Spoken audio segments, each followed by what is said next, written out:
قال رسول الله صلى الله عليه وسلم الحياء شعبة من الإيمان او كما قال النبي عليه الصلاة والسلام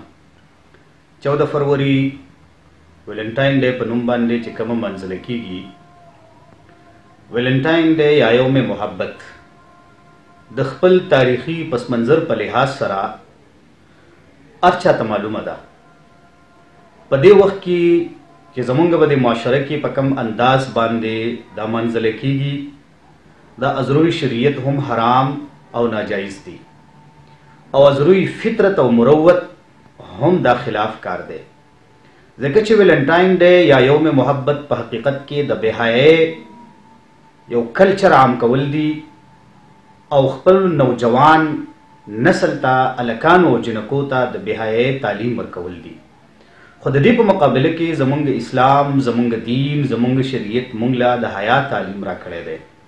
ځکه چې رسول الله علیه الصلاۃ والسلام فرمایي چې د ایمان صد پیاسا اویا حصے دي او حیا دا د ایمان یو جز دی او بنیادی حصہ ده په یو بل روایت کې راځي رسول الله علیه السلام فرمایي اذا فاتك الحیاء فافعل ما شئت هر کله چې ستانه حیا فوت شي حیا درکې نه نو بیا چې څه خوخي هغه کوا نو دا کار د چا کار دی دا دغه چا کار دی چې بچا کې حیا نه څوک بیا حیايي خوخي څوک د بیا حیا په لار باندې درومي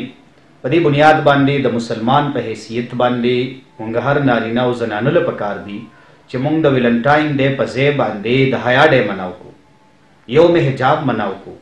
د بهای په مقابله کې حیا له ترویج ورکو دارنګي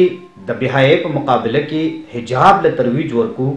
او دا خو په دې بنیاد باندې منځله کیږي چې په دې وخت کې زمونږ استادو ازلی دشمن عالمي کفر پوره یورپ کنټریز هغه یو منصوبه جوړه کړې ده سلور نکاتی ایجنډا 4 پوینټ ایجنډا پای کې یو خبره ده چې د مسلمان قوم تر هغه وخت پورې مونږ مقابله نشو کولای تر څو پورې چې دا مونږ د خپل دین او د شریعت په تعلیماتو کې کمزوري نکو نو یو نقطه د غوی په ایجنډا باندې دا حجاب کلچر کا خاتمه نو دا د حجاب کلچر د خاتمي یو بنیادی سبب دی د دې په بنیاد باندې دوی زمونږ نه حیا لري کول غواړي پکار دا چې مونږ د خپل حیا خیال وساتو مونږ د بورقې د لوپټې او دارنګي د پردې د صادر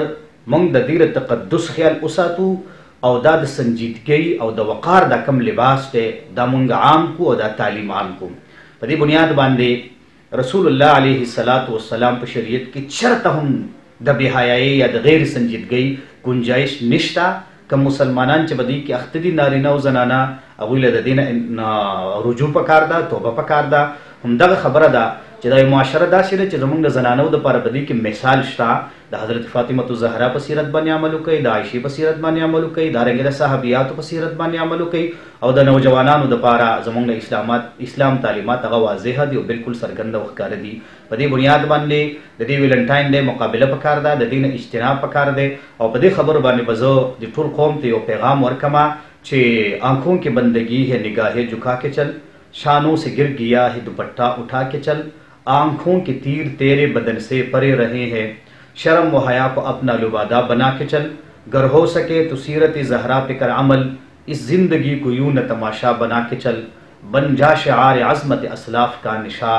ہر ایک نگاہ سے دامن عصمت بچا کے چل اللہ دیو کی چې زمونږ په دې قوم کې او زمونږ په مسلمان امت کې د حیا او د پردې